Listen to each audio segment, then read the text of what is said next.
Medgeeks subscribers or other YouTubers. For those of you just now joining, my name's Caitlin and I'm a newly graduated PA and will start an emergency medicine fellowship very soon. On top of that, I will be tracking my progress in this fellowship with the Medgeeks team for the next year through these YouTube videos. The last episode, I gave a rundown of what a PA fellowship entails. That episode gives a lot of good information, so if you are interested in the PA fellowship, I would suggest watching that. Also, just to remind you, fellowships and residencies in the PA world are one and the same, so I'll be using those words interchangeably. So, for this episode, I want to talk about applying for a residency or a fellowship. So, to give an overview, most program requirements often vary, but the basics are a transcript, a resume, personal statement, letters of recommendation, and then invited to an interview. 5 different things, all of which are very similar to applying to PA school. So, first, I want to talk about the personal statement. At first, I was very excited about this, thinking, oh, great, I already have a personal statement from applying to PA school. But this is not exactly the case for a fellowship personal statement. They want a personalized account on why you want to go into that field, why you want to pursue a fellowship, and what makes you a good fit for that fellowship. It ends up being a very personalized account of your past years of PA school and tends to be very open-ended in structure.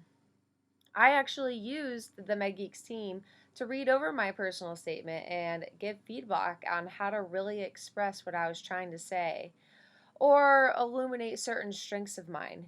Their feedback was priceless. Thanks, Medgeeks. With the various fellowships I applied to, I ended up doing an attending physician, particularly attending physician that was in the field I wanted to go to, which was emergency medicine.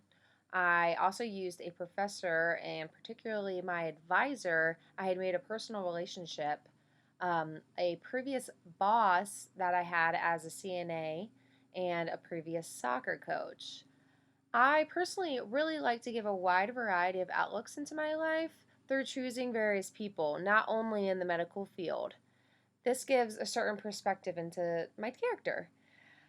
I think doing this makes you more relatable and memorable and possibly stand out next to fellow applicants. Now let's talk about the interview. Much of your interview with PA school and getting into PA school, every PA fellowship institution will have some sort of process involved with interviews.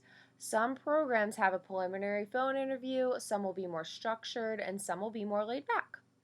For me, my interview process was a 2-step process. The first included a video interview, which happened to be connected all the way from Uganda as I was in my women's health rotation out there for 5 weeks, so that was fun. And then when I returned home from Uganda, I found out that I was invited to a sit down interview with the staff on board, of course, which I was very excited about. So now I want to talk about the varying application times for fellowships. Most of the peers in my class that were pursuing fellowships were applying earlier than you would think before their graduation date. I think this is because there are fellowships that start at different times of the year and different PA programs that also start and end at different times of the year. It also takes a good bit of time to narrow down a resident applicant from an otherwise job applicant.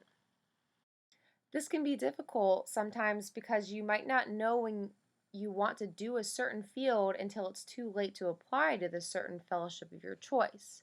Now, some PA fellowships are offering a spring and fall start date to try and overcome this complication.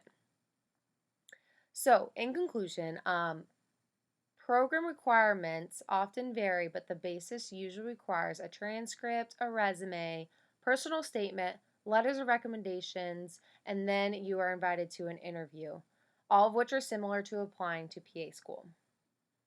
Really spend time on your personal statement. It's really the only piece of information that they have to make your personality stand out. Also, make sure your letters and recommendations are with someone who has spent personal time with you. If you don't have that with any preceptors or professors, I would start thinking about it now. Be yourself for your interview, of course. Have certain defining experiences from your life that exhibit certain traits or attributes you would like to illuminate with those questions they may throw at you. And that's it, guys. Thanks for listening. Tune in next Wednesday when I talk about what exactly makes you a competitive candidate if you decide to pursue a fellowship following PA school.